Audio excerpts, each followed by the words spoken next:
যেহেতু CP file করব, ওনার রায় পাওয়ার সাথে সাথে আমরা সিপি ফাইল করব। সে ইতিমধ্যে এটা যদি না হয় তাহলে একটা সমস্যা দেখা দিতে পারে। উনি বেইলের কথা বলছেন, তারপরেও কতগুলো ডাইরেকশন দেখলাম আমি আজকে পত্রপত্রিকায়, কালকে আমি বাদীর আইনজীবীর মুখে শুনছি এবং আজকে পত্রপত্রিকায় পড়ে দেখলাম উনি অনেকগুলো ডাইরেকশন দিয়েছেন, যার মধ্যে আছে যে নতুন আইনে পরিবর্তন আনার সময় এগুলো এই কথাগুলো ইনকর্পোরেট করতে হবে, আইনে সংযুক্ত করতে হবে একটা কথা। তারপর হচ্ছে যে কারো যদি না হওয়া পর্যন্ত রাষ্ট্রপতির কাছে যদি কেউ আবেদন করে সেটা নিষ্পত্তি না হওয়া পর্যন্ত তাকে দণ্ডপ্রাপ্ত ব্যক্তি বলা যাবে না। এই বিষয়গুলো নিয়ে আমি গতকালকে আমাদের যথাযথ কর্তৃপক্ষের সাথে আলাপ করেছি। ওনারা বলছেন এই বিষয়গুলো যেহেতু ওনার বলা হয়েছে যে এই জাজমেন্টে, সেটা নিয়ে আমরা আপিল ফাইল করব এবং আপিলে যে আপিল বিভাগে আপিল ফাইল করব তার আগে আমরা সিপি ফাইল করব। সিপিতে যদি অনুমতি দেয় তখন আমরা আপিল করব। সেই লক্ষ্যে আমরা আজকে গেছিলাম। তো আজকে যেহেতু মাননীয় বিচারপতি উনি জুডিশিয়াল সার্ভিস কমিশন চলে গেছেন, এই জন্য আজকে শুনানি হয় না, কালকে রেগুলার কোর্টে শুনানি হবে। আমরা তো পুরো জাজমেন্ট এখনো পাইনি। আমরা যেটা জানলাম পত্রিকা পড়ে এবং ওনার বক্তব্য শুনে সেই বিষয়টা নিয়ে আমি বলছি, কিন্তু পুরো রায় পাইলে আমরা বাকিটা বলতে পারবো। জামিন আবেদনে আপনাদের সমস্যা কি? দেখেন, এই জামিন আবেদনে যে মৃত্যুদণ্ডাদেশ যার থাকে আমাদের দেশে এখন পর্যন্ত এটা আমি শুনি নাই কোনো অ্যাপ্লিকেশন হয়েছে। এটা হয় না কারণ এইটা কি আপনার 497 যেই বিষয়টা আছে আপনারা ভালো করে দেখবেন, সেইখানের সাথে এটা সঙ্গতিপূর্ণ হতে হবে যে মৃত্যুদণ্ডাদেশ প্রাপ্ত ব্যক্তির।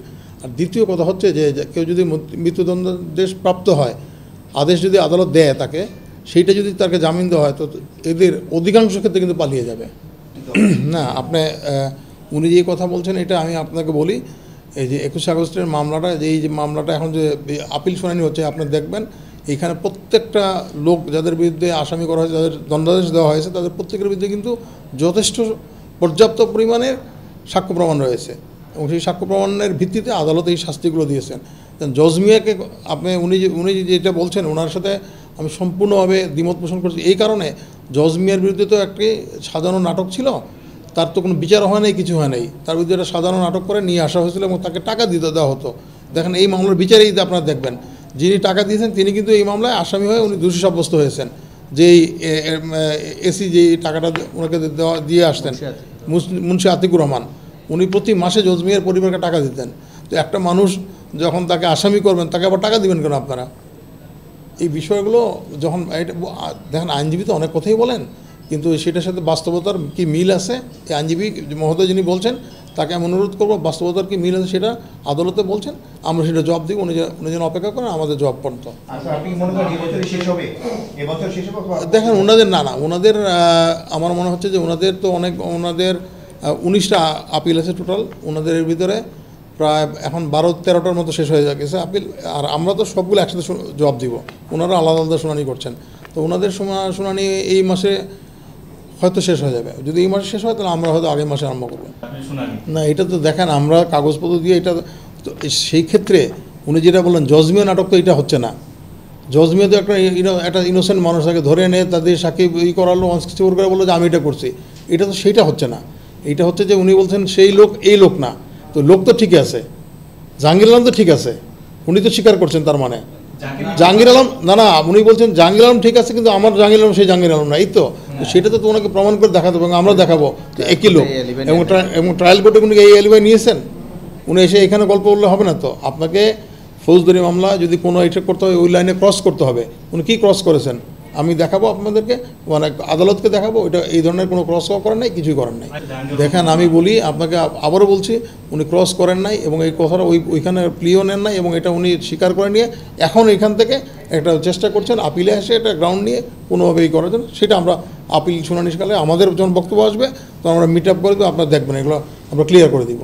পরবর্তীতে রায় যখন আসবে তখন যে আজকের থেকে তো এটা বাতিল হয়ে গেছে, যখন সুপ্রিম কোর্ট যে ডাইরেকশনগুলো দিবে বা রায়গুলো যেগুলো বাস্তবায়ন করতেই হবে, কিন্তু এখন যদি স্টে না থাকে তো সেটা তো বাস্তবায়ন করতে যদি 2 মাস পরে রায় আসে তখন কিন্তু তারা একটা মানে আইনের প্রচলিত নিয়ম অনুযায়ী কিন্তু একটা কন্টেম্পটে চলে আসবো আমরা, এটা কেন বাস্তবায়ন করিনি, প্রথম কথা। দ্বিতীয় কথা হচ্ছে যে এখানে আইনের কতগুলো প্রশ্ন আমরা তুলেছিলাম যে আরেকদিন আপনারা যেটা বলছি যে যেই ডাইরেকশনসগুলো দিয়েছে এগুলো আইনগতভাবে এটা পারেন কি পারেন না সেটা একমাত্র আমাদের সুপ্রিম কোর্টের আপিল বিভাগ যতক্ষণ পর্যন্ত এটা কনফার্ম না করছেন সেই পর্যন্ত এটাকে আমরা মানবো না, কারণ যেহেতু আমরা সিপি ফাইল করছি। সিপি ফাইল করবো আমরা। তো সিপি ফাইল করার পরে যদি সুপ্রিম কোর্ট যদি এটাকে বলে যে না এটা ঠিক আছে, সেই ক্ষেত্রে মানতে বাধ্য হবে সরকার। আর সিপিটা ফাইল করার পরে যদি না হয় তখন সিপিটি তো ইনফ্রাস্ট্রাকচার হবে, যেগুলো আমরা এখন মেনে নেই। এইটা হচ্ছে আমাদের দ্বিতীয় কথা ছিল। আর তৃতীয় কথা হচ্ছে যে এই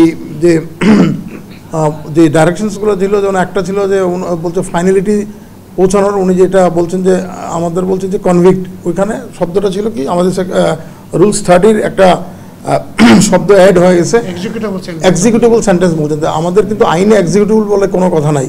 তো সেইটা whether the court can pass such an order including certain words within the এটা আমরা বলছি যে আদালত কি কোনো শব্দ আইনের সাথে সংযুক্ত করতে পারেন কিনা সেটা আদালতে দেখতে হবে। কারণ আমাদের বক্তব্য ছিল যে আদালত যে আইন যেটা আছে সেটাকেই বলতে হবে, এক্সপ্লেন করা যাবে, কিন্তু এখানে কোনো শব্দ বা সংযোজন বা বিযোজন করা যাবে না। বিযোজন যদি বাদ দিতে হয় সেক্ষেত্রেও কিন্তু বলতে হবে এটা আল্টারওয়েটস দ্য কনস্টিটিউশন। আর যোগ করতে হলে সেটা একমাত্র পার্লামেন্ট পারে, অন্য কেউ আদালত পারে না। আদালত শুধুমাত্র ব্যাখ্যা করতে পারেন। কিন্তু এখানে উনি যে শব্দটা বলতেন এক্সিকিউটেবল, এটা একটা নতুন শব্দ যেটা আইনে ছিল না। এই বিষয়গুলো আমরা তুলে ধরলাম যে এটা তো আপনারা ঠিক না করার মধ্যে আপনারা না দেখে এই বিষয়ে চূড়ান্ত সিদ্ধান্ত না দেওয়া পর্যন্ত এটা তো এক্সিকিউট করা যাবে না। সেটা বলার পরে কোর্ট আদালত বললেন যে হ্যাঁ আমাদের আবেদনটি কোর্ট গ্রহণ করলেন, এবং আমাদের যেহেতু আমরা পিটিশনটা ফাইল করব, পিটিশন ফাইল না করা পর্যন্ত আমাদের দিলেন স্টে 25শে অগাস্ট পর্যন্ত ওনারা স্টে দিয়েছেন, এবং আমাদের বলছেন ইন দি মিন টাইম আমরা সিপিটা ফাইল করব। তো আমি এটা কথা বলতে পারি, যদি জাজমেন্ট আমরা পেয়ে যাই আমরা সাথে সাথে সিপি ফাইল করে দিব। এটা দেখেন, আমি যেটা বলতে চাচ্ছি যে কতগুলো যুদ্ধ অপরাধীদের মামলাও আছে, তাদেরও কিন্তু মৃত্যুদণ্ডাদেশ হয়েছে। সেই মৃত্যুদণ্ডাদেশের যে বিষয় যে যারা যেটি দলের ছিলেন ওনারা, সেই দলের উনি কিন্তু সমর্থক। এই কারণে আমাদের মনে হয় যে ওনাদের দলের হয়তো ওই যে যারা মৃত্যুদণ্ডাদেশ পেয়েছেন তাদেরকে বেনিফিট দেওয়ার উদ্দেশ্যে হয়তো ওদেরকে দিয়ে হয়তো উনি মামলা করাতে পারেন। আমরা এটা না, কিন্তু ওইটা আমাদের ধারণা, এবং আমরা আদালতে বলছি যে এটা উদ্দেশ্য থাকতে পারে ওনার দলীয় লোকদের যে ওনার দলীয় লোকদেরকে সুবিধা দেওয়ার জন্য এটা করতে পারেন। জি, আমি নয়া দিগন্ত পত্রিকাতে যে রিপোর্টটা দিয়েছেন এই রায় সম্বন্ধে, এই রিপোর্টটা আমি তুলে দিয়েছিলাম কোর্টের কাছে। দেখেন এই পত্রিকায় এই রিপোর্টটা, এই রায়টা আসছে, অন্য কোনো পত্রিকা এইভাবে আসে না। ওনারা অনেকগুলো ডাইরেকশনস অনেকগুলো সবগুলো ওনারা লেখছেন, এই জন্য সেটা আমি দিয়েছি। না বৈশৃঙ্খল হতে পারে, কারণ আদালত যখন ঘোষণা করলো তখন বন্দিরা তো মনে করবে যে আমাদের অধিকার হচ্ছে আদালতের আইন অনুযায়ী আমাদের এখানে রাখা যাবে না। তখন তারা যদি এটা দাবি করে, তারা একটা পরিস্থিতি সৃষ্টি করে, সেটা আমাদের জন্য শুভকর হবে না।